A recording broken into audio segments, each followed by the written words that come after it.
He's taken an alien embryo out. So there's now an alien embryo on the table. I knew it would come to this. I was hoping it wouldn't, but I knew it would.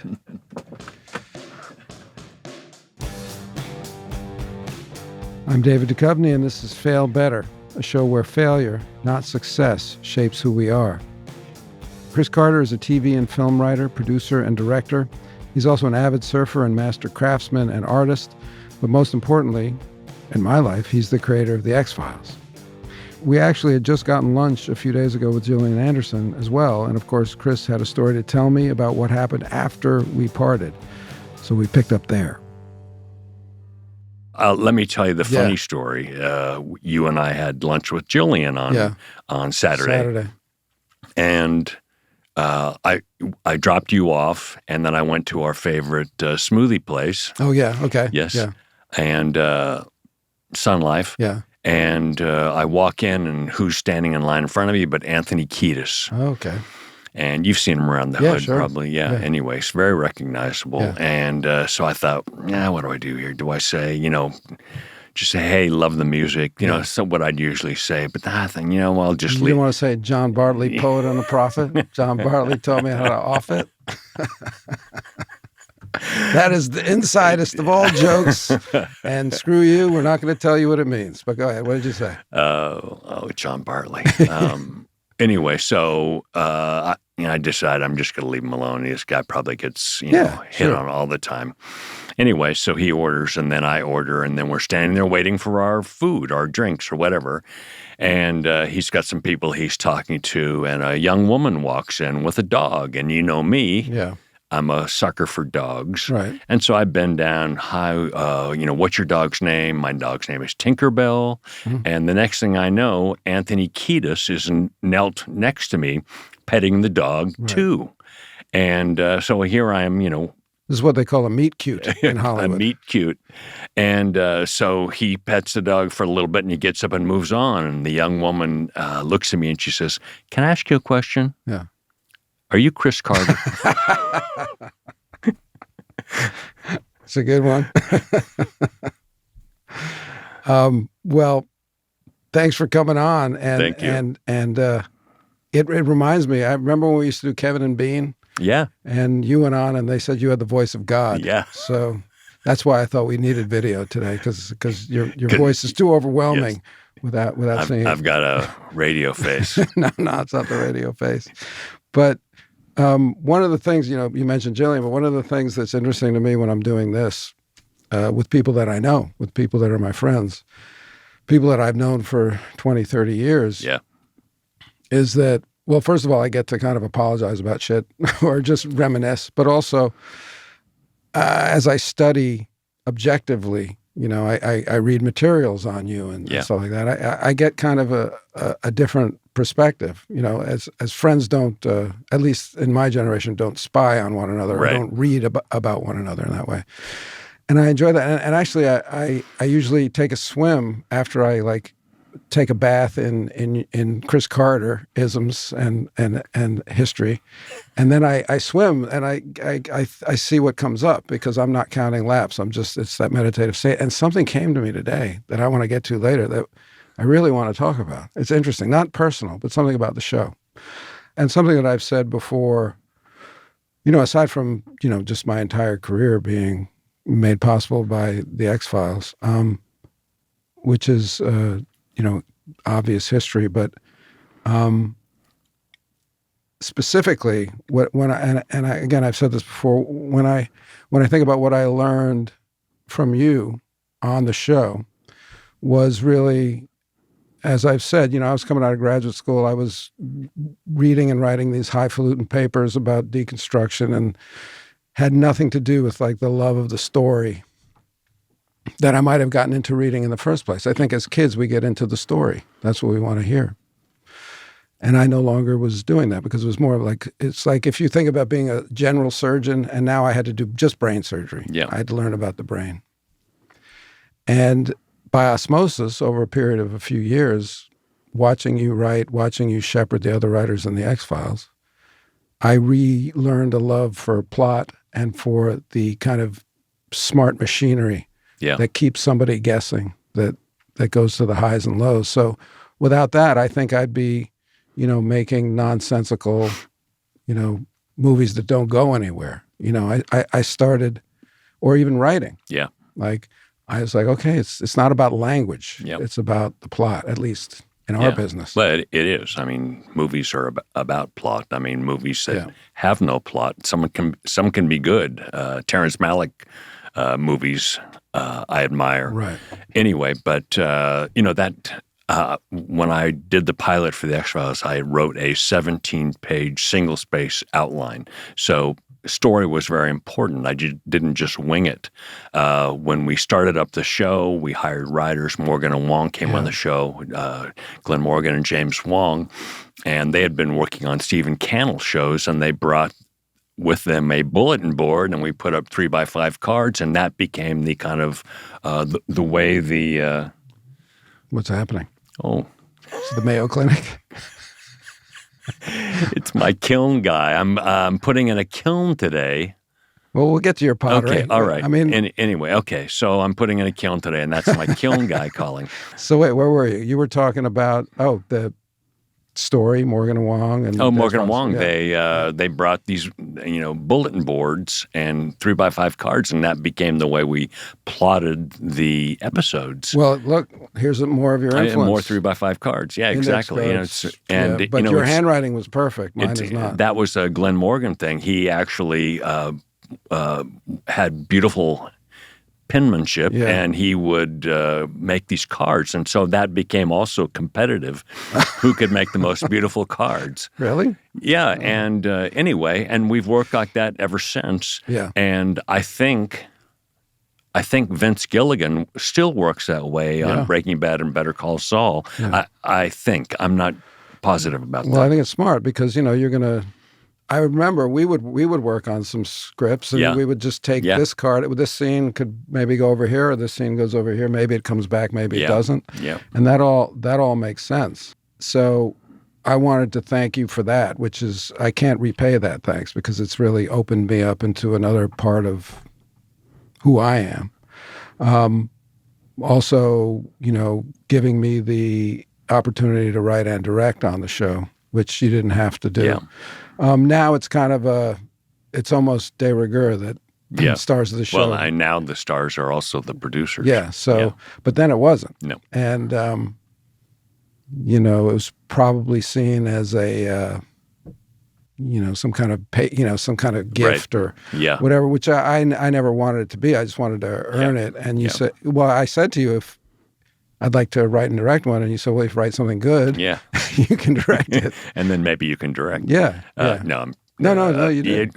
No, you didn't put it like that. But you say if you write something. Yeah, and I gave Jillian a shot too. Yeah. And the great thing about the X-Files was that you were surrounded by people who wanted it to be good from the beginning, and that's not. In my experience, always the case. Some people just show up for work. But certainly when we shot in Vancouver, it was that esprit de corps was it was the reason I got up every day to do the show, do the job. Yeah. And when you were a kid, your ambition, your writerly ambition didn't kick in till later, right? Well, it kicked in. I didn't realize it until later in fourth grade. You're a late bloomer. Anyway, we had a little exercise in fourth grade, and it was more like advertising. Yeah. And the teacher said, "Come up with something about reading." Something that could, just a sentence. And I came up with a sentence anyway. Do you remember the sentence? Yes, I do. What was it? It was, "Don't read in the dark, let's light up the room." Oh. And it's like... Not bad. He praised me for it. So, it was one of those things where... You got the applause. Exactly. Yeah. The hook. Yeah. That guy he's the problem. That guy, he put the hook in you. The other part of knowing people that come on like this is that I get to go over some difficult times. Yeah. and something, kind of lost in the times that we've, done a reboot of the show twice now. And even the second movie, going back to me leaving the show, like the end of the 7th year, I did half the 8th year. You did 9th year without me until I came back for the end of the 9th year, which was the end of the show. And, I don't know that we've ever really, we don't have to like hash it out, but I realized later that was a difficult thing to do, even though, you may have been as tired as I was, or as wanting to move on as much as I was. But, I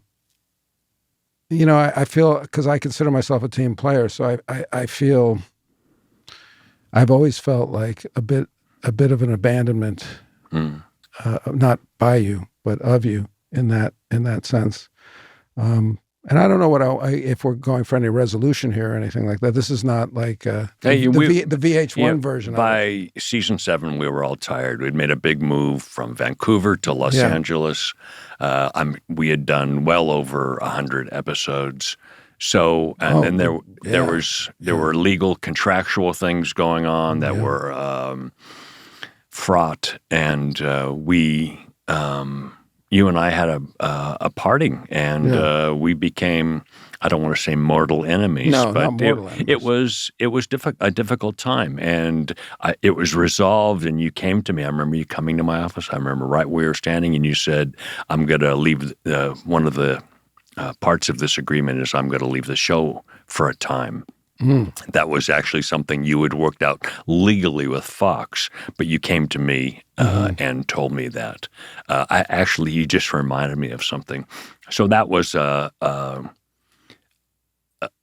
forgettable part of the show for me, because you and I were at odds. Yeah. And I was in a lawsuit with Fox while working on the Fox lot, and actually had my security sweep my trailer for bugs. Yes. We were afraid that we were being bugged. I ran into, during that time in Malibu, I was walking, and you pulled over with Taya and got out of the car to say something to me, not something mean or provocative, but I remember, out of the blue, I hugged you. Oh.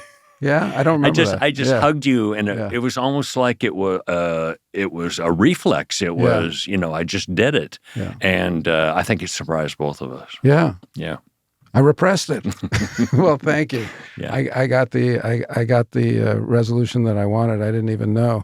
And one of the things that I was touched about that you did, and it's really just a gesture, but it was a beautiful gesture to me, was that I was number 1 on the call sheet, and you retired the number 1, which was really nice. Yeah. So moving on from that, but and then also I have apologized for this, but the last time we were shooting in Vancouver, we had a screaming match at one another. Like probably the last time we've been on set together. I don't think we had a screaming match. I think I screamed at you. You were much more. You had much sang-froid than I did. Well, what happened was, it was the last time we've ever shot together, which I don't want it to be the last time we ever shot together, if only for that reason. And I was trying to get an early flight back home, and we were going, as we always do, we were going longer. And I suggested that I would, on this one particular shot, that I would turn back and deliver the line so that you wouldn't have to turn around. Right. Which was going to be another 45 hour, because you're turning all the way around. Yeah. And you rightly, as a director, got pissed off that I was trying to simplify your work and get out of there. And we had an argument about it. After 11 seasons, I just had it with you. So, and it was so uncharacteristic of us. Yeah. It was, because you're not a screamer, and I'm not a screamer. And it came out of nowhere for me. It was like one of those things where I just reacted. I didn't know I was going. There was no premeditation. Yeah. Well, but we've talked about that. Yeah. But I think it might be interesting for people to know. The cliche may be true in this case, is that we both do care, And it comes from that. You're trying to do the best work that you can do. I'm trying to get home. No, I'm trying to do the best work I can do and get home, because that's what you actually learn over the time of, being on a show like that, is like how to balance that. How do I work this fucking hard and continue to do good work? And I got to like take my time when I can. But this brings me to your position. Oh, and this was another thing that we kind of were at odds about. When you started Millennium, which was in the third year? Fourth year of the show. So this is what we're talking about for your plate. And I don't think people will never work like this, like you did that year in television. And so I'm thinking, if it's the fourth year, we did the first X-Files movie when? Between the fourth and the fifth year? We were preparing it in the fourth year. The fourth year. So in the fourth year, you are executive producer and show running, because Morgan and Wong took over a couple years. Yes. Show running a new show of 25 episodes, probably. X-Files of 25. These are 25 hours. Right. So you are the figurehead, responsible, the executive producer, the creator of these shows for 50 hours. Yeah. 50 hours in 1 year. Yeah. You're producing out of your body. Yeah. It was the hardest year of my life. I don't know how I made it. No, there's more. You were also preparing to shoot the movie. A feature film. Yeah, the movie. Of your baby, the X-Files. Right. I don't understand how you were able to do it. The thing that also, what people don't appreciate or can't appreciate because they've changed the rules, is that we would often do 16-hour days. Well, that's us. Yeah. But I'm focusing right now. I know on but I mean, it's hard to even imagine. And you're talking about, let's talk about success and failure. So these are the fruits of success, that you're going to work yourself to death. Yeah. Beyond that, trying to make sure, and I know this about you, you didn't want to have a lemon. You wanted every show. It wasn't like, you see most procedurals, I have to say, I'll watch a procedural and I'll go, it's good filler. It's a good placeholder, whatever. But no, the X-Files and Millennium both wanted to have a movie-worthy idea executed in 7 minutes of television. Yeah. And that you were taking that seriously as a commandment to yourself. So it is, I just wonder what your state of mind was in that year. And then I would apologize again, because I was pissed off, because I thought, Chris is not with us. Right. Chris is like splitting my time. Chris is, which is your prerogative. Yeah. We all wanted to do other things. But I was like, hey, Daddy's like, got another girl across town. Well, I didn't want to do another thing, but Fox came to me and said, you've got to, this is, your brand, and, run with it. And so that's how that all came out. Huh? It wasn't an ultimatum, but it's this is what you should be doing. And in a way, that's the trap of success. It is. And even though I'm really proud of Millennium, and I pulled the plug on Millennium too soon, because we can talk about failure for a show called Harsh Realm that I thought was going to be a hit, and I didn't imagine myself doing 3 shows. 3 shows, yeah. So and a movie franchise. As it works out, I pulled the plug on Millennium, and Harsh Realm didn't go. I'm going to tell you a story that came out of that. The writer-creator of Blacklist, John Bokenkamp, very nice, talented guy from Nebraska, where I don't know why Nebraska produces these creative geniuses. He called me at some point during the Blacklist, because I had talked to him before he started the show, and we, discussed how it works, and he had never done a TV series. He called me some years, maybe 5, 6, I don't know how many years in, and said, look, I have an opportunity to do something else, and I'm thinking about, pulling the plug on the blacklist. I've done what I needed to do. And I said, from experience, you shouldn't do that. If you've got something that works and you like it and people are invested in it, keep going. Yeah. And in fact, he did. Was it also, I mean, you're kind of laying it at the doorstep of you didn't see the future. Harsh Realm you thought was going to be a hit. Millennium you thought was kind of staying in its lane at that point. I mean, 3 years into the show. Rating. It did well enough. It was going to keep on going. They would have gone with it. But was it not a desire to tell different kinds of stories? Did you see a different story in Harsh Realm that you were going to be able to tell, different kinds of episodes of television? I got excited about Harsh Realm because I got a chance to work with Dan Sackheim again, who had produced the X-Files pilot with me.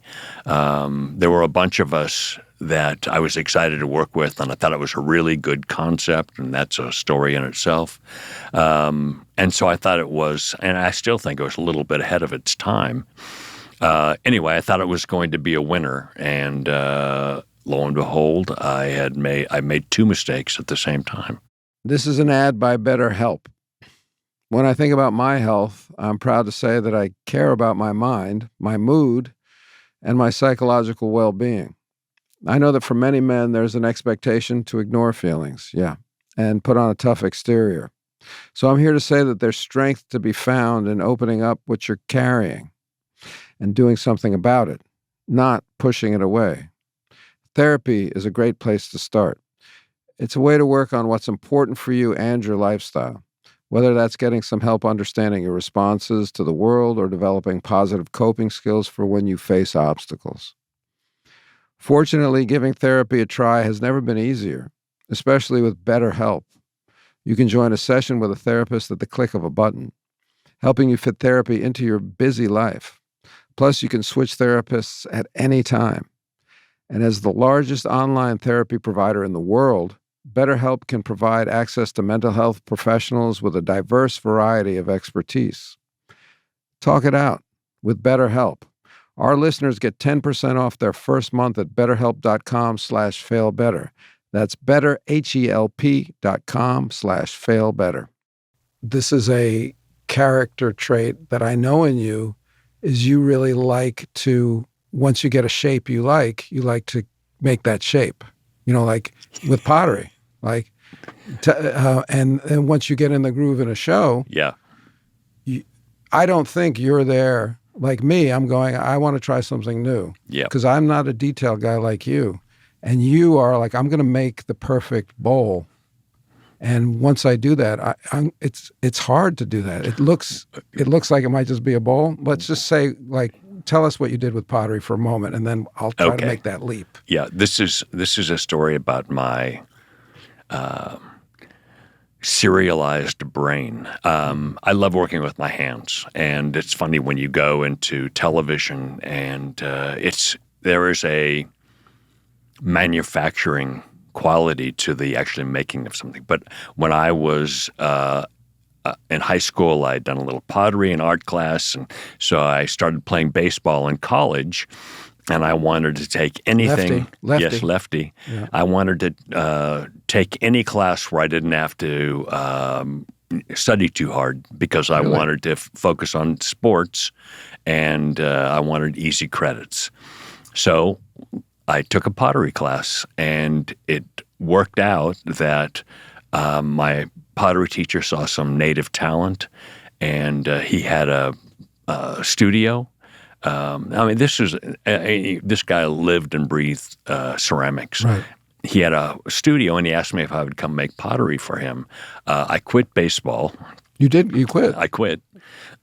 Mostly because I wanted to go surfing, but I started making pottery for this guy. I swear I would have done it for free. This is how much I liked it, and I got good enough at it that I could be called a production potter, which means I would sit for hours at a time and make the same thing over and over and over, or the same 6 things over and over. And I loved it. People say, how did you do that? Yeah. You know, once I sat for 14 hours and made 300 pieces of pottery, all the same. You know, you weigh the clay out and you make the same thing over and over and over. I loved it. Well, that kind of jives with your love of flying as well, which, as you said, it's like, it's redundancy. It is redundancy. It's but there's a freedom in that. And I mean, it's about the process, and you have to. You know, I sent you that David Brooks piece. Yeah. It's about the process. There's something actually meditative and I don't know, engaging about doing the same thing over, serialized. And what is television? It's serialization of a concept. It's so interesting to me because my brain is exactly the opposite from that. Yeah, I'm always looking for that new thing. I don't have that kind of stick-to-itiveness that you have there. So I'm not going to beat myself up for it, but it takes all kinds, I guess. Well, and, you know, I worked at Surfing Magazine, as you know. Well, that's the thing. It's like, well, we just talked about your Annus Mirabilis. What was it called? Right. You know, like 50 episodes of TV and a feature film. But you were not a kid either. Like when you hit it as a writer. Right. So there were. So you were a potter before the X-Files. I had worked in Hollywood for 7 years. So what were you doing? Can we call those not failures, but like apprenticeships? Or who were your mentors? Who did you learn how to? I was learning how to do the job. Who were you learning from? Oh, I had a wonderful. My next door neighbor was James Mangold, who just directed the Dylan movie. Yeah. I was in the animation building at Disney. I had been hired. I'm sure I'm telling this story kind of backwards. I was working at Surfing Magazine. I met Dory, my wife, to be, and she was a screenwriter. And so you hadn't thought of it before that? Not really.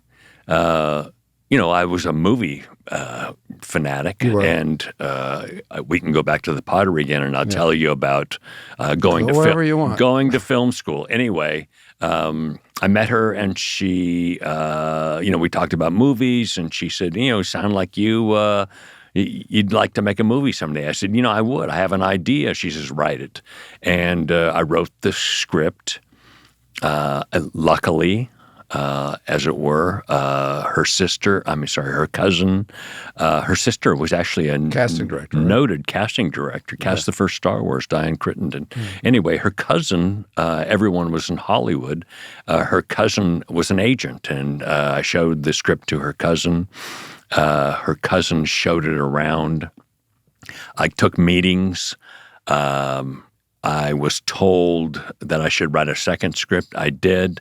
The next thing I knew, I'm telling you, I was a surfer in the morning, and by the afternoon, I was a Hollywood screenwriter. Yeah. That's how crazy it was. Right. So what were those scripts that you came up with in that 7 years before you hit it with the X-Files?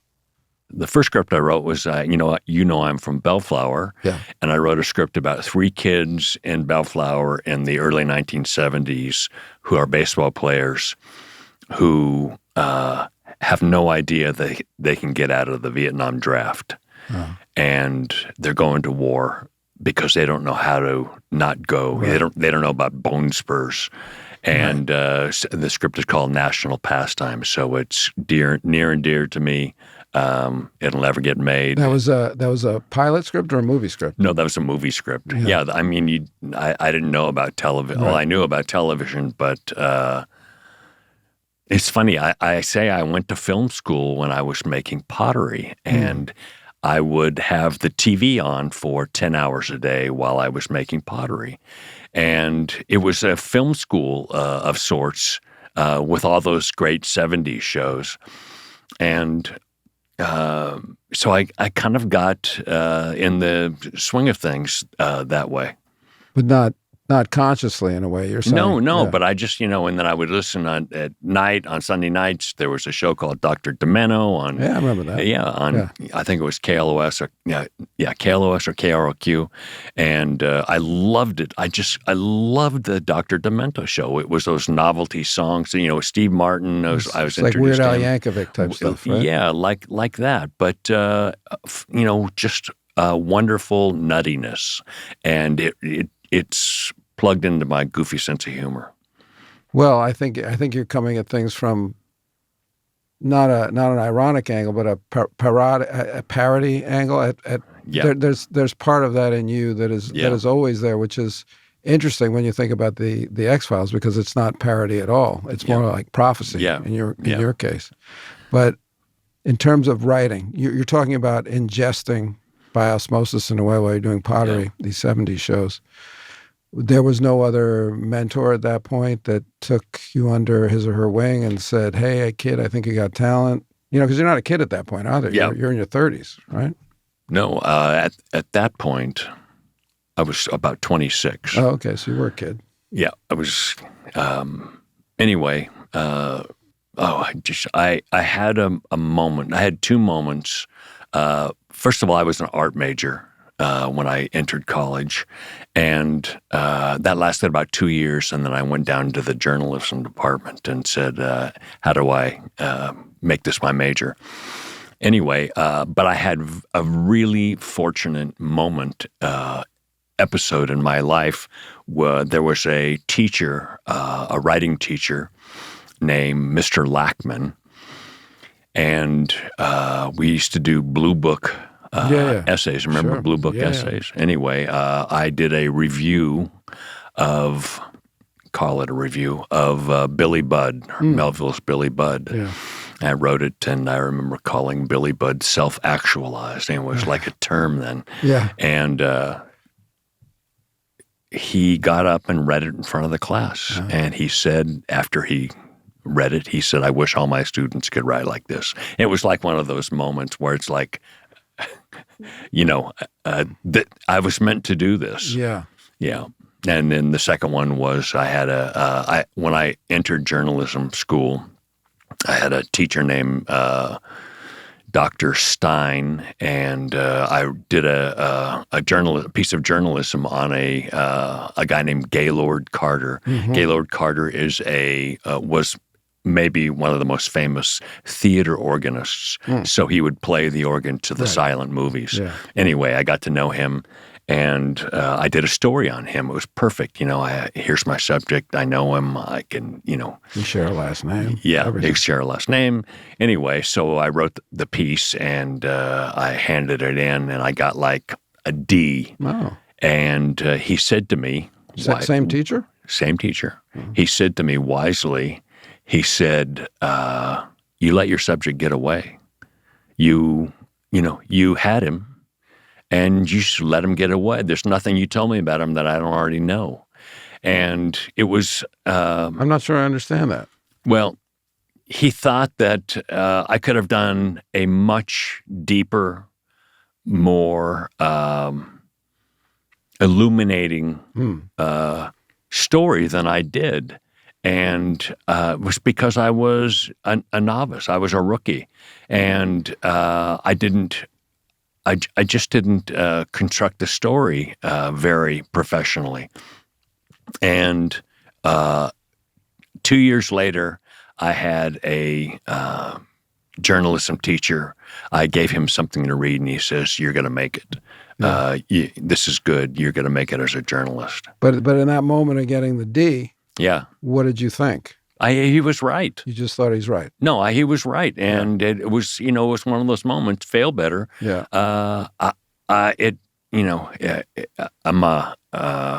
I'm a hard worker, and hate to hear the word no. And I wanted to be good at what I was doing.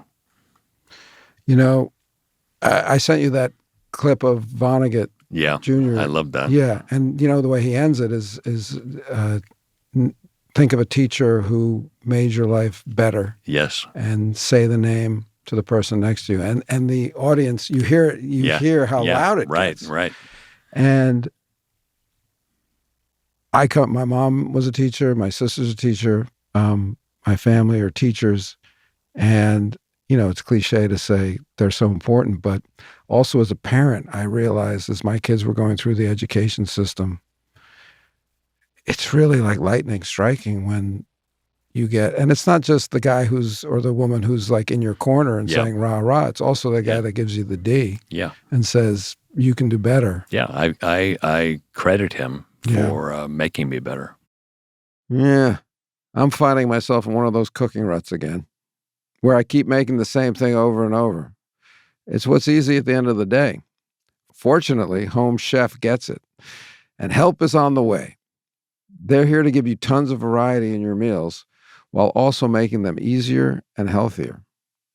Home Chef delivers fresh ingredients and chef-designed recipes right to your doorstep to simplify your cooking experience. And that's what I need, simplification.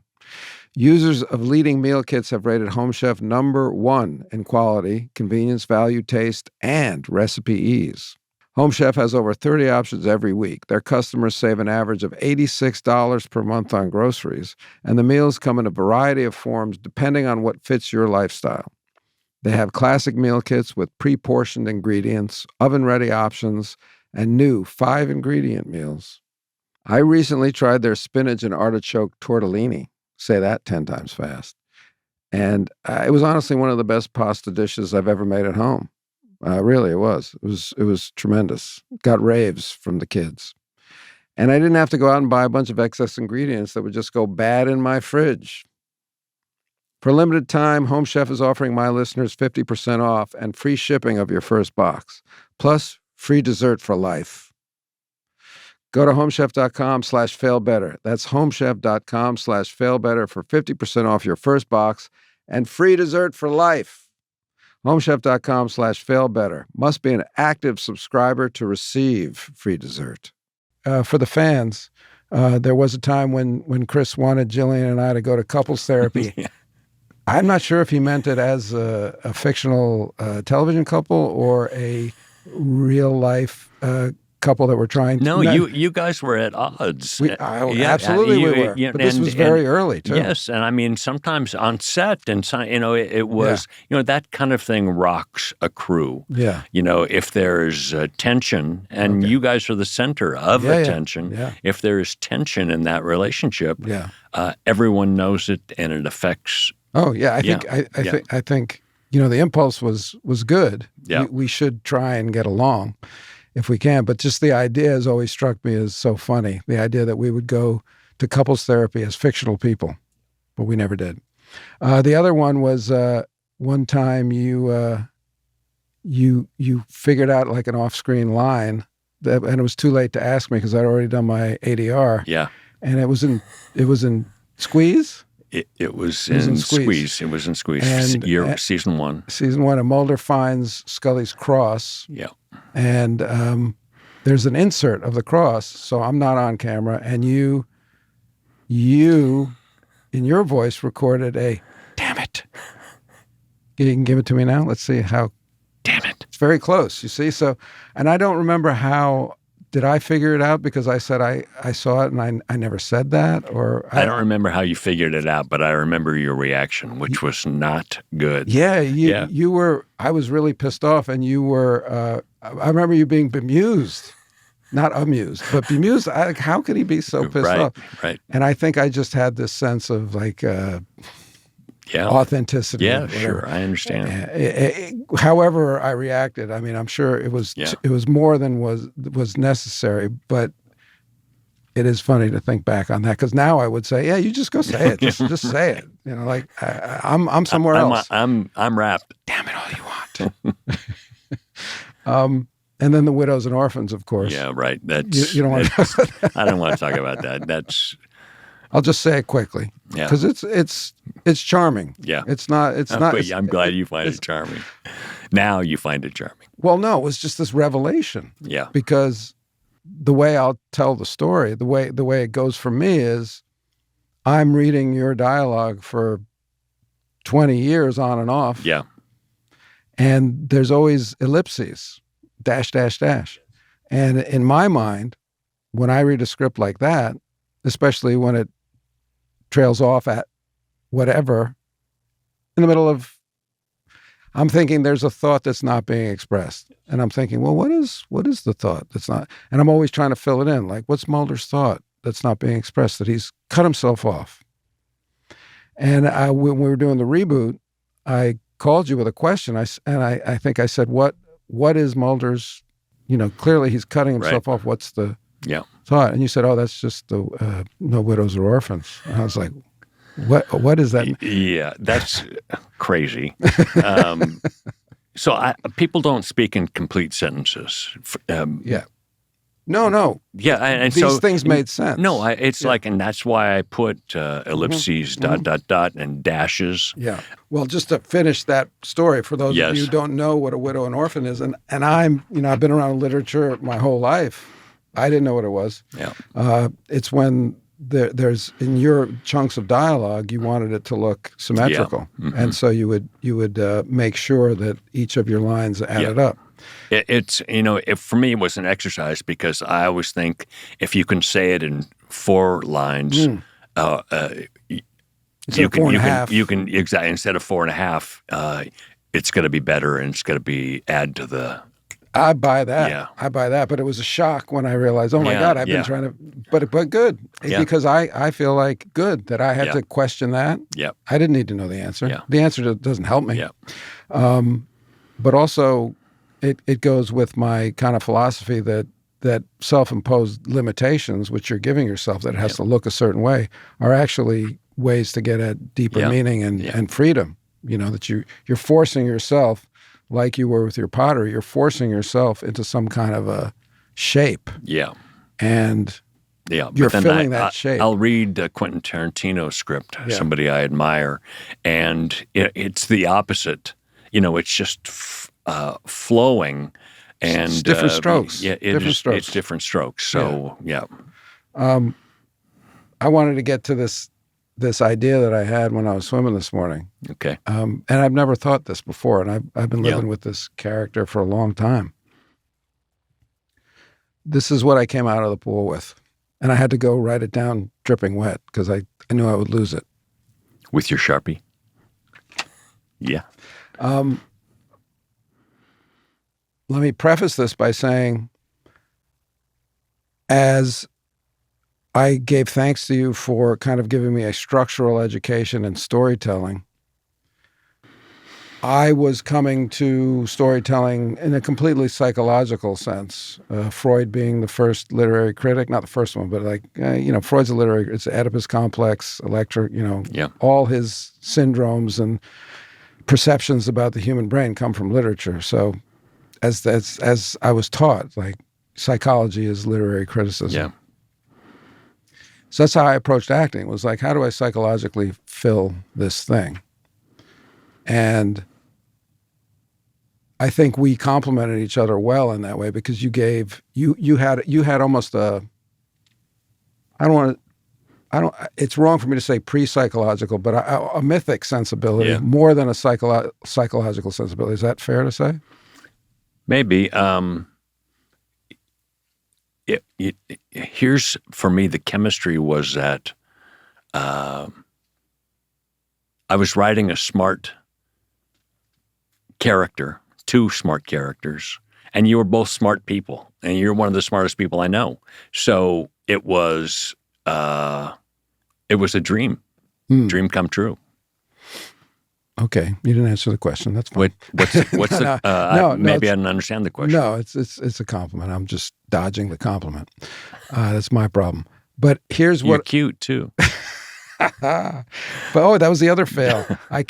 Chris wanted me to get this part. Yeah. Right. So I had to test for it, though. I had to convince the suits that I was the guy, and there was a line in the pilot, in the description, where you described Mulder as like more MTV DJ than like FBI. So I was like, oh, he's a bit irreverent, whatever. So I came to the test wearing a pig tie. Some reason I had a tie with these pigs on it. And I just remember your face when you saw, because you're testing for a role. The executives are not imaginative. You should come in and look as much like that role as you can. And no FBI agent is going to be wearing a pig tie. Did you ever see what Jillian gave me? She gave me the sheets from those the Randy Stone casting sessions where I had made my notes next to the actors. What I thought about. So by Duchovny, pig tie. Fuck him. Yes. I said it was written simply yes. So I knew you were Mulder. And you and I actually, I don't know if you remember this, but we left the casting session. I actually talked to you outside, and I said, "You're good. I want to take you to the network, and I said the stupidest thing. I said, I want you to start thinking like an FBI agent. Yeah, I remember that. Because maybe it was and I was like, I'll show him. Maybe it was the pig tie. No, the pig tie was later. I'll show him. Yeah, like, right. You try to tell me to act like an FBI agent. I'm not going to. That's the last thing I'm going to do. How did she get a hold of those sheets, Jillian? I don't know how but That's next amazing. to her name, it says Tess. Right. She go and test for it. Yeah. Yes. Yeah. But we're jumping around here, which is maybe how it goes. That's how it goes. Before I forget, you've got to tell that story about the triathlon. Oh, well, it's in my. Is it in your notes? It's in my list of stupid questions. I have these questions, and I have these stupid questions, which is my new form. Stupid questions. There's a lot more stupid questions than there are questions that I think. I told you, and I'd be sure to give you stupid answers. No stupid answers. So here's what I came away with psychologically, and it's a little embarrassing to think that I've just thought of this 30 years after I started playing the part. I'm reassessing it. Mulder is traumatized by his sister's disappearance. Yep. And trauma is a word we use now. But we might not have said that back then. We could say something like PTSD now. He failed to protect her. That's his trauma. Yep. He's failed. But now he's returning to the scene week after week and putting another young woman in jeopardy, and sometimes almost failing to protect her. Yeah.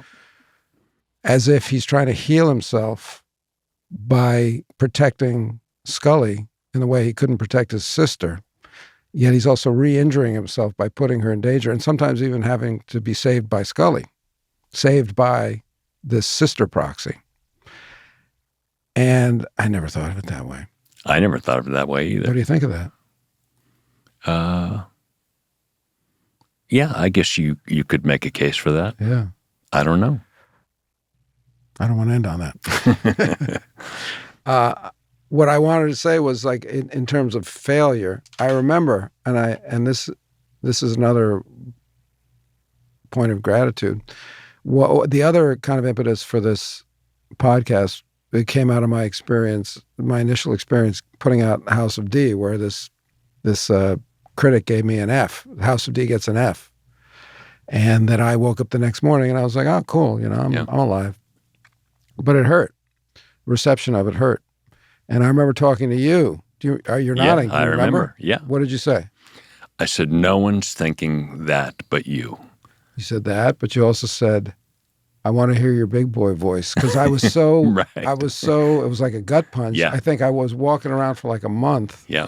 Kind of talking like this. It's like I just could not. Yeah. I wasn't breathing. I was in a shell. I was in a protective, non-deep breathing shell. That's a Bill Carter instruction. That's my is it your dad? Well, he wouldn't have said that exactly, like but if you were crying? It was like, right, Yeah.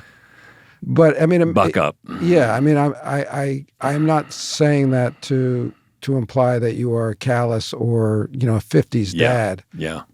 But it was helpful to me. Yeah. And I think we relate. We can relate to that kind of turtling up. Yeah. And there's a lot of shame involved in that, especially if you're coming off of a massive success. And, we can look at certain things that you've done, if you want to consider them failures, or you want to consider them something else. Yep. If you want to talk about those things for a minute, but it could be instructive to people to hear your process of telling yourself that in a way. Okay, so I have two things that I want to talk about the after, but I also want to talk about the coming back with season 10 or 11 on the X-Files. Right. I thought about it. I thought, why do I want to come back? What story do I have to tell? I don't want to just come back and do a victory lap. Yeah. I have something to say. Yeah. And I did a 4-part arc through 2 seasons to say all the things that I wanted to say. And the first story is a prelude to my point that I wanted to make. And the first story was called by the New York Times critic, James Poniewozik, I think his name. He called it a dud. And it's a brilliant critical term. Yeah, very instructive. Yeah, exactly. And then the review was done as a conversation with another critic name. I think his name is Mike Hale. Mike, I think. Yeah. Anyway, he said, I watched his pilot for Amazon, and it was terrible. Terrible. Another good critic word. Yeah.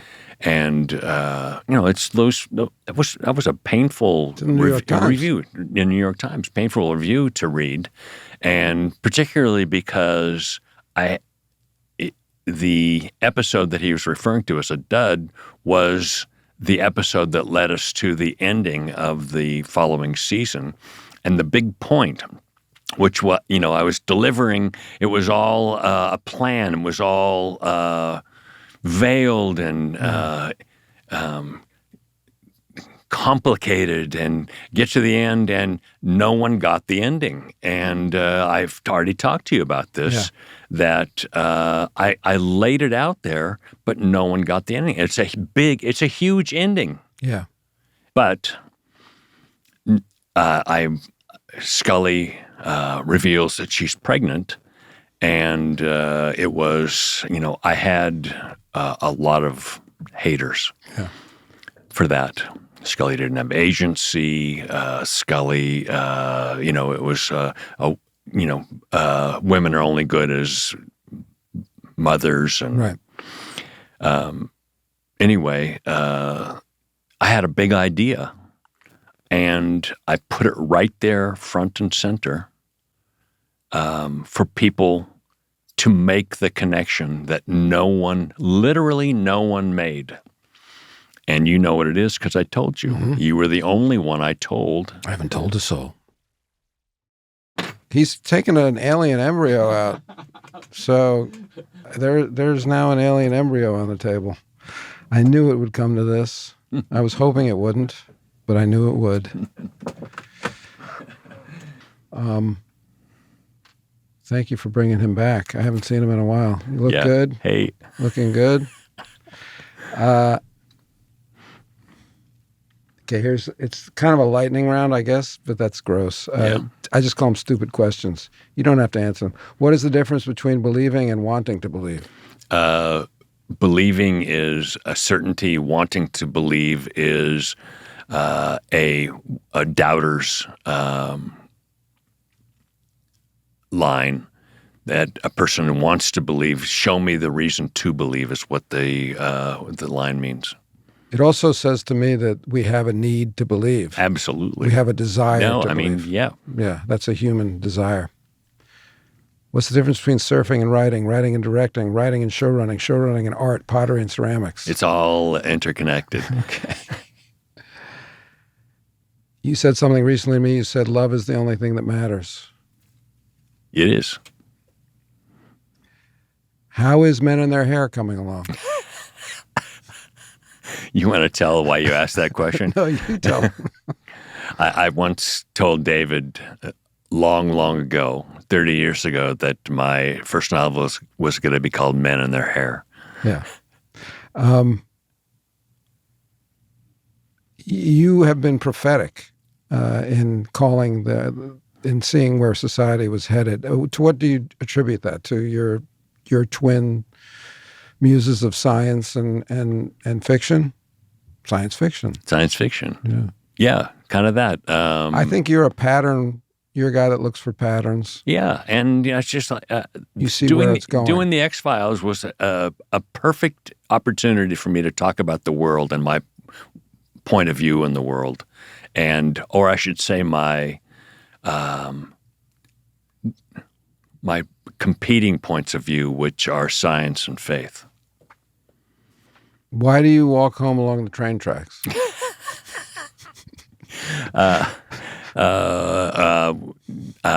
My wife told David a story. We were sitting at lunch, I think, and she told him that I always have adventures, and which is true. I kind of put myself out there. I had been walking home. I was supposed to take an Uber, and I decided, no, I'll walk a little bit. And then I thought, oh, I'll take the bus. No, I'll keep walking a little bit. Oh, I'll walk up by the train tracks. And I walk on the train tracks, and I'm walking in the middle of the train tracks on the railroad ties, and I'm thinking, probably not a great idea to walk but I'll walk on the side of tracks on the ties. And I'm walking along, lost in my thoughts, and whoosh, without a sound, this train goes by me at 65 miles an hour. I don't know. It was less than a yard away from me, and it was terrifying. But one of the most exhilarating moments of my life. I think you got a bit of Huck Finn in you. That's what I think. I think you're out there throwing rocks. I'll take it. Looking for adventures, and I think that's curiosity. Yeah, and that's what producing is. You get the kids to paint the fence, and right. But Huck didn't pay him. You had to pay him. How do you explain that we had the exact same time at the Malibu triathlon? Oh yeah, David and I did a triathlon, and we not together. We didn't. Yeah, right. You went out. We were in different. I was in the celebrity division. You were in the celebrity wing. Wave, and I was in the age group wave, and so we did it, and we don't know our times because they're not published. And he calls me up the next day. You call me up the next day and say, "You're not going to believe this, but we have the exact same times down to the second, to the hundredth of the second, to the hundredth of a second." Yeah. And we never saw each other during the race. It wasn't like we fell into pace with one another. Yeah. How do you explain that, Mr. Carter? Kismet. But do you remember what you said? Oh, yeah. You said, so we tied. And I said, no, I won. I'm older. Yeah. Well, fuck that. Wait, what was that? Okay. When I was a kid, I was obsessed with dinosaurs, the Titanic, Leopold and Loeb, Mel Stottlemyre, baseball, Walt Frazier, basketball, Charlie Manson. So I was obsessed with dinosaurs, tragedies, and sports. Yeah. Is that similar to you? What were you obsessed with when you were a kid? Sports for sure. I was a baseball fanatic. Doesn't go far enough. Thus the name Scully after Vince Scully. Yes. Sandy Koufax was a left-handed pitcher. I was. But dinosaurs, I had dinosaurs as a kid, but I have to say, I think tropical fish was where I planted my feet. Did you have an aquarium? I couldn't believe it. I used to go to Tiki's Tropical Fish on Alondra Boulevard, and it was like getting new fish. It was like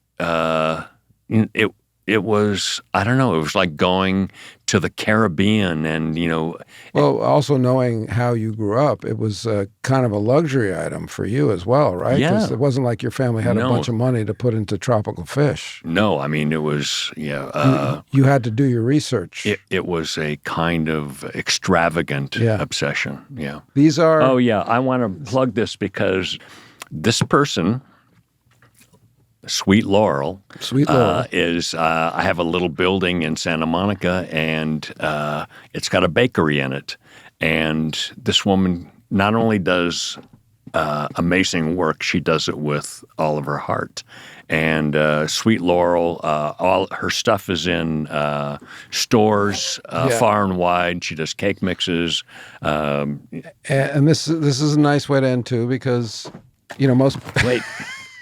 Most people will be coming on this to plug a movie or a book, and you're plugging somebody else's work, which I love. Oh, I do need to make one plug here. This is maybe the most important plug. Sweet Laurel is the mix and the muffins favored by alien babies everywhere. We are... I just got the go-ahead yesterday to do a director's cut of I Want to Believe, the second movie. And I can't tell you how excited I'm about this because when we made... you took shit for that movie, right? Oh, big time. I made it too scary, basically, and I was told so by the brass at Fox, and they wanted a PG-13 movie. So we cut it back to be a PG-13 movie, and we thought, okay, we've satisfied their demands. The critics, the people who rate the movies, said, no, it's not a PG-13 yet. You've got to cut it back even farther. Wow. I can tell you that you can do more on network television. They're more permissive than they are the censors are for the movie. Certainly people who on rate the the movies streamers as well now. Yeah, and so now I have a chance to go back and make the scary movie that I always intended to make. Fantastic. Yeah, I look forward to seeing that. It's it's not just doing a director's cut to do a director's cut. It's really kind of bringing to life something that for me was on the page and never got to the screen. That's awesome. I did not know that. And it made me think, early on I said John Bartley, Poet and a Prophet, which is something we used to sing to the Give It Away by Give It Away, Give It Away by the Red Hot Chili Peppers. And it just reminded me the kind of what you're saying you can and can't do, which you in terms of your movie. I've heard you say, and I think it's true, that the reason that the X-Files was so scary in the beginning was because we couldn't afford to show the scary things. It had to be dark. Well, dark. He was from New Zealand. That is a great story. And in those, and again, it's instructive, which we sometimes go for on this show, which is, again, in limitations. Yeah. You don't need, if you have a small budget, you have to figure your way around the scare. And that explained, or that drove. The X-Files, when it first aired, was so dark compared to any other show on television. Both, and I'm talking about literally. Yeah. And that became its trademark, and that became the art of it. Yeah. And that's an example where you're given a weak hand, a failing hand, and you turn it into a winner. Well, I hope you invite me back because we could talk about the X-Files for another 45, 90 minutes, whatever. I'm done. I just want to eat these muffins. Are they muffins? They are muffins. They're muffins. All right. Thank you, Chris. And we do come back. Yeah. In fact, maybe we'll get Jillian in here. We'll do a round That'd table. be great. I'd love that. Yeah. And we'll all talk about what we don't remember. Okay.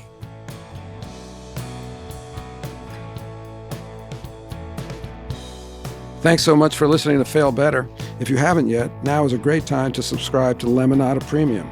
You'll get bonus content like my thoughts on conversations with guests including Alec Baldwin and Rob Lowe. Just hit the subscribe button on Apple Podcasts, or for all other podcast apps, head to lemonadapremium.com to subscribe. That's lemonadapremium.com. Fail Better is a production of Lemonada Media in coordination with King Baby. It is produced by Keegan Zema, Aria Bracci, and Donnie Matias. Our engineer is Brian Castillo. Our SVP of Weekly is Steve Nelson. Our VP of New Content is Rachel Neal. Special thanks to Carl Ackerman, Tom Kupinski, and Brad Davidson. The show is executive produced by Stephanie Whittles-Wax, Jessica Cordova-Kramer, and me, David Duchovny. The music is also by me and my band, the lovely Colin Lee, Pat McCusker, Mitch Stewart, Davis Rowan, and Sebastian Modak. You can find us online at Lemonada Media, and you can find me at David Duchovny. Follow Fail Better wherever you get your podcasts, or listen ad-free on Amazon Music with your Prime membership.